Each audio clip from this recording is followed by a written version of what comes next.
if it does pass, by some conservative estimates over the life of the measure, 20 years, we might have only identified currently about half of those dollars, about $500 million for infrastructure and services, beyond what the city's staff has identified.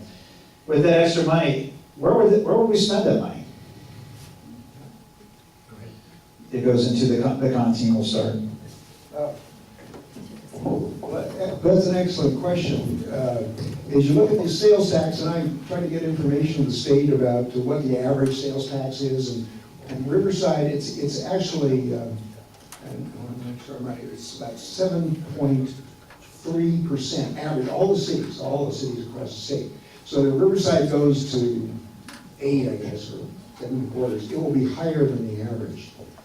And so people, paint is on necessity. So I don't think that the residents of the city of Riverside are going to go somewhere else to buy the things they do on a daily basis. In fact, that kind of bothered me. Why wasn't there any analysis of the impact of this on our taxpayers and residents in the city? There wasn't any such analysis made.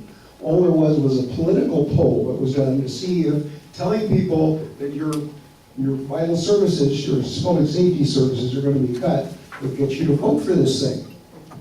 So those are the questions I think we're all asking. And I'll plead even more than my share of mistakes actually in the county. You get an office, you've got hundreds of decisions, and you can't see the future. So it was hard to know what was going to happen with this pension thing. But I will say this in the pension. More than 4 years ago when I left office, it was clear that we had to get a handle on pensions. So county personnel started paying into their pensions. Why did the city of Riverside wait so long? Why didn't the city have in place sinking funds in its budget?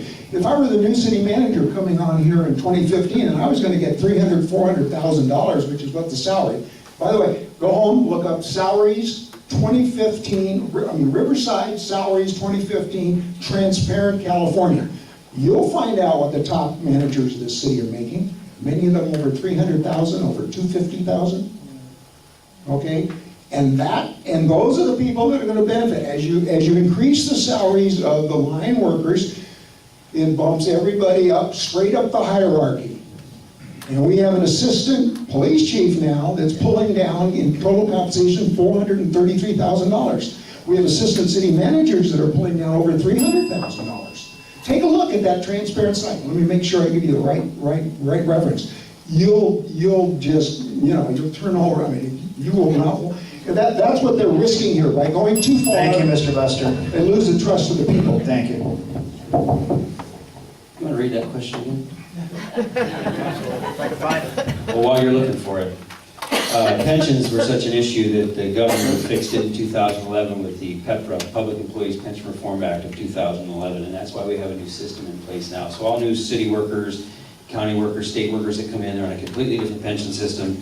You're dealing with majority of your employees here in the city are classic employees. They've been city employees prior to 2011, and they were under another requirement, as if it were for the PERS.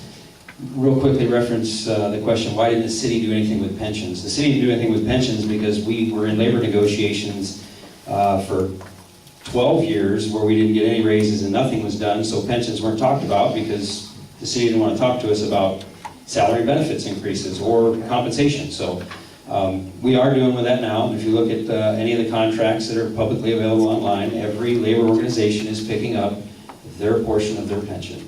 That's your classic employees. SEIU's been doing it since 2013. So it's disingenuous to say we're not dealing with pensions. But could you read me the question again? Absolutely. The question was, by some conservative estimates over the life of the measure, 20 years, the city staff has only identified about $500 million of the $1 billion this would raise for infrastructure and services. Where would you recommend that this additional money be spent?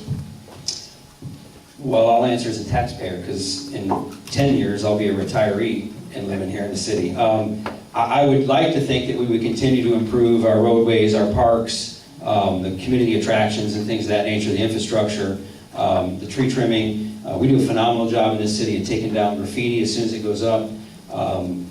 There's businesses that aren't open or boarded and things of that nature. So creating some sort of programs that encourage new businesses to come here, but also dealing with things that cause social decay and blight, and making sure that you deal with those, taking the graffiti down, programs for youth, transient population, the things of that. And there's, you can answer it any ways, but if you had the money, you'd have to figure it out how to deal with it. Thank you. We have a minute. Yes. First of all, Mr. Strachey said that our top management has changed. You're correct, but the game hasn't.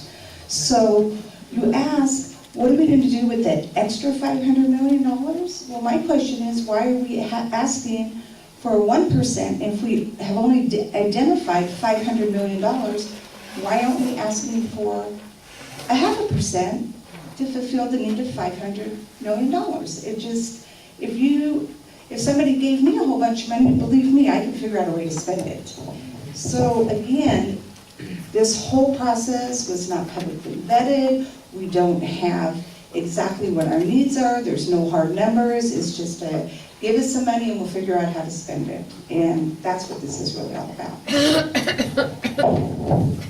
I'm sorry, I'm probably talking too much. I'll try to shut up now. One thing I forgot to say is that you only have so much capacity on the sales tax. In other words, when you get up to 9, 10, I think there's some cities at 10, you're going to lose people. People are never going to vote for more taxes. So what's happening here, the city occupying a whole full additional 1% of the sales tax, you're making sure now that if you want, say you want to expedite freeway construction throughout the county, and you want to add to the Measure A, it was called, the countywide transportation tax. It's for, Metrolink trains, but particularly for freeway modernization and expansion. If you want to add to that, if you feel they're going too slow, which they are because they're not getting the amount of money they need for Measure A, you won't have the ability to do it. We won't be able to put another 0.5 cent on that, or 1/4 cent, because the sales tax is getting too high. Or suppose countywide, you want to do something with a combination of things for homelessness and public safety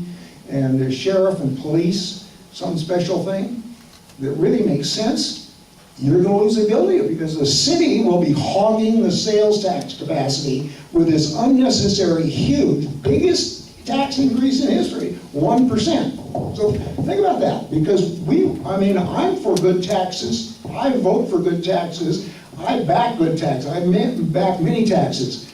And I was ready to consider this favorably, but when I looked at it, I said, what is going on here is really going to hurt the city for a long, long period of time to come.